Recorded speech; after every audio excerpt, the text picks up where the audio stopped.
안녕하세요. 오늘 여러분과 함께 대한민국 정치의 현재와 미래를 심도 깊게 들여다보는 시간을 가지려 합니다. 최근 우리 정치권은 여야 간의 역학관계 변화부터 검찰의 역할, 그리고 전현직 대통령 관련 법적 사건들에 이르기까지 다양한 쟁점들로 뜨겁게 달아오르고 있습니다. 이 모든 상황들이 우리의 민주주의와 국민들의 삶에 어떤 영향을 미칠지 함께 고민해보는 시간이 되기를 바랍니다. 최근 한국 정치의 가장 큰 특징 중 하나는 바로 여야 간의 역할 변화입니다. 정권이 바뀌면서 과거 야당이었던 세력이 여당이 되고 반대의 경우도 마찬가지로 펼쳐졌습니다. 이러한 변화는 국회에서 법안이 심의되고 통과되는 과정, 그리고 고위직 후보자에 대한 인사청문회 방식에까지 지대한 영향을 미치고 있습니다. 예를 들어 야당이 다수를 차지한 국회에서는 정부가 추진하는 법안이 통과되기까지 더욱 복잡하고 치열한 논의 과정을 거쳐야 합니다. 이는 때로는 정책 추진의 속도를 늦추기도 하지만 한편으로는 법안의 완성도를 높이고 다양한 국민들의 의견을 수렴하는 긍정적인 측면도 있습니다. 반대로 야당은 정부 정책에 대한 견제와 감시라는 본연의 역할을 더욱 적극적으로 수행하며 국민의 목소리를 대변하는 데 집중하고 있습니다. 이 과정에서 필연적으로 발생하는 이견과 갈등은 민주주의 사회에서 건전한 토론과 합의를 이끌어내는 중요한 과정이라 할 수 있습니다. 하지만 이러한 역학관계 변화 속에서 갈등이 심화되는 양상도 보입니다. 특히 법안 통과와 인사청문회 과정에서 여야는 첨예하게 대립하며 때로는 국정 운영의 차질을 빚기도 합니다. 이러한 상황 속에서 필요한 것은 바로 소통과 협치입니다. 여당은 야당의 비판과 제안에 귀 기울이고 야당 역시 국정 운영의 큰 틀에서 건설적인 대안을 제시하며 협력할 때 비로소 국민들을 위한 정치가 가능해질 것입니다. 이념과 진영을 초월하여 국민의 삶을 최우선으로 두는 실용적인 정치의 중요성이 강조되고 있는 시점입니다. 지속적인 대화 채널을 구축하고 상대방의 입장을 이해하려는 노력이 동반되어야만 현재의 갈등 국면을 넘어서 새로운 정치 패러다임을 만들 수 있을 것입니다. 또한 윤석열 정부 출범 이후 검찰 조직과 정부 사이의 복잡한 관계 역시 중요한 쟁점으로 부각되고 있습니다. 검찰의 독립성과 공정성은 민주주의 사회에서 사법 정의를 실현하는 데 매우 중요한 요소입니다. 검찰의 권한과 역할에 대한 논의는 끊임없이 이어져 왔으며 현 정부 들어서는 그 논의가 더욱 활발하게 전개되고 있습니다. 일각에서는 검찰의 신뢰성과 권력 균형에 대한 우려를 제기하며 검찰 개혁의 필요성을 강조하고 있습니다. 검찰이 정치적 중립을 지키고 오직 법과 원칙에 따라 수사를 진행하는 것이 무엇보다 중요하며 이를 위한 검찰 자체의 자정 노력과 함께 제도적인 개선 방안에 대한 사회적 합의가 필요한 시점입니다. 검찰의 수사권과 기소권의 적절한 분배, 그리고 검찰 내부의 견제와 균형을 위한 장치 마련 등 구체적인 논의가 활발히 이루어져야 합니다.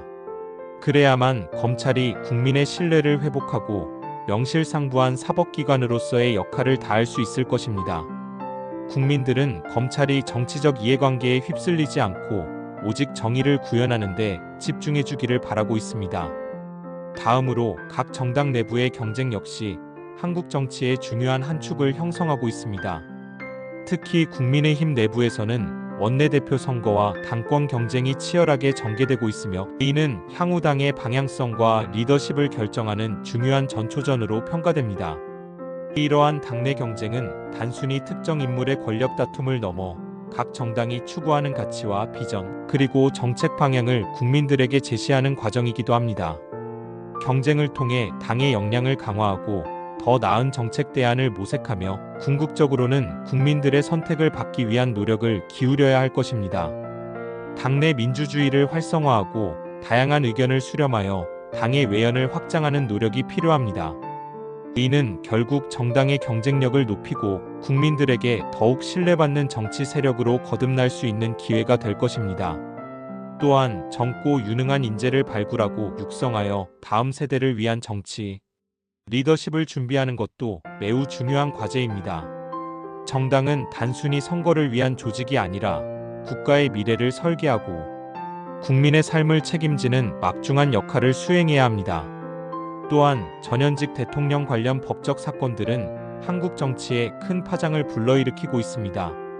문재인 전 대통령과 윤석열 대통령과 관련된 여러 법적 논란들은 정치권을 뜨겁게 달구는 주요 쟁점으로 떠오르며, 이는 단순히 개인의 문제를 넘어 국가의 사법 시스템과 정치적 안정성에 대한 국민적 관심을 집중시키고 있습니다.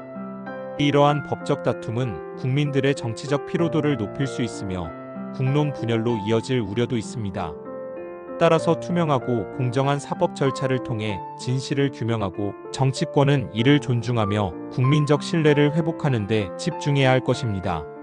사법부의 독립성을 존중하고 정치적 입김으로부터 자유로운 판단이 이루어질 수 있도록 사회적 공감대가 형성되어야 합니다. 국민들은 그 어떤 정치적 배경이나 권력과도 무관하게 오직 법과 원칙에 따른 판단이 이루어지기를 바라고 있습니다. 이러한 사건들이 정치적 공방의 도구로 전락하지 않고 오직 진실 규명이라는 본연의 목적에 충실할 때 비로소 사회적 통합과 신뢰 회복의 기반이 마련될 것입니다. 이 외에도 한국 정치에는 다양한 쟁점들이 존재합니다. 기본소득당과 같이 특정 이슈를 중심으로 하는 단일 쟁점 정당들이 등장하며 정치적 영향력을 확대하고 있는 점도 주목할 만합니다. 이러한 정당들은 기존 정당들이 미처 다루지 못했던 특정 의제에 대한 국민적 관심을 환기하고 새로운 정책 담론을 형성하는 데 기여할 수 있습니다. 이는 민주주의의 다양성을 증진시키고 더 많은 국민의 목소리가 정치에 반영될 수 있는 긍정적인 신호로 해석될 수 있습니다. 또한 이들은 기존 거대 양당 체제에서는 간과되기 쉬운 소수 의제들을 공론화하며 사회적 논의를 확장하는 역할을 수행합니다. 예를 들어 환경 문제, 동물권, 인권 등 특정 분야에 깊이 있는 전문성을 바탕으로 정책을 제안하며, 이는 장기적으로 우리 사회의 발전에 기여할 수 있습니다. 또한 정치적 위기나 돌발 사건으로 인해 조기 대선이 치러질 가능성에 대한 우려도 제기됩니다.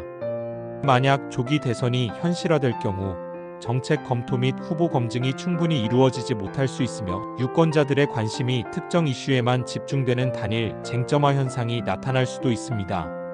이는 깊이 있는 논의와 숙고를 통해 국정 운영의 방향을 결정해야 할 중요한 선거가 자칫 피상적인 경쟁으로 전락할 수 있다는 점에서 우려되는 부분입니다. 조기 대선은 국가의 미래를 좌우할 중대한 결정임에도 불구하고 충분한 시간적 여유 없이 급하게 진행될 경우 유권자들이 합리적인 판단을 내리기 어려울 수 있습니다.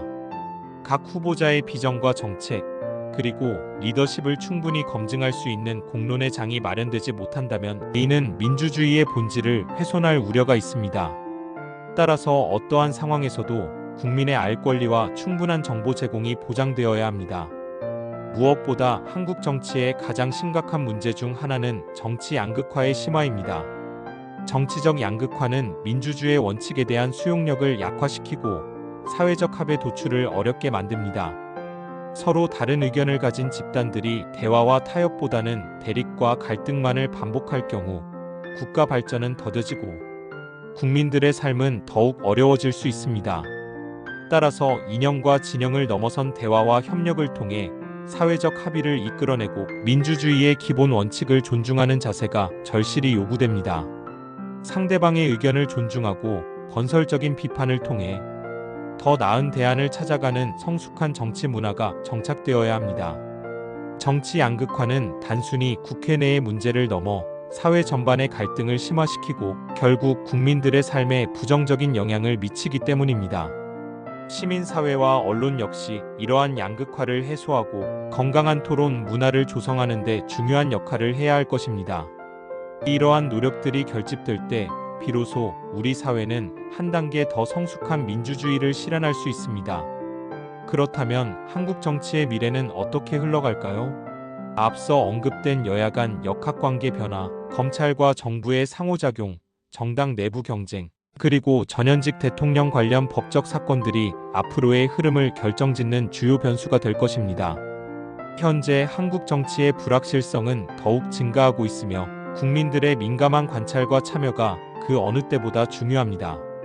궁극적으로 우리에게 필요한 것은 국가 경영 능력이 있는 리더십입니다.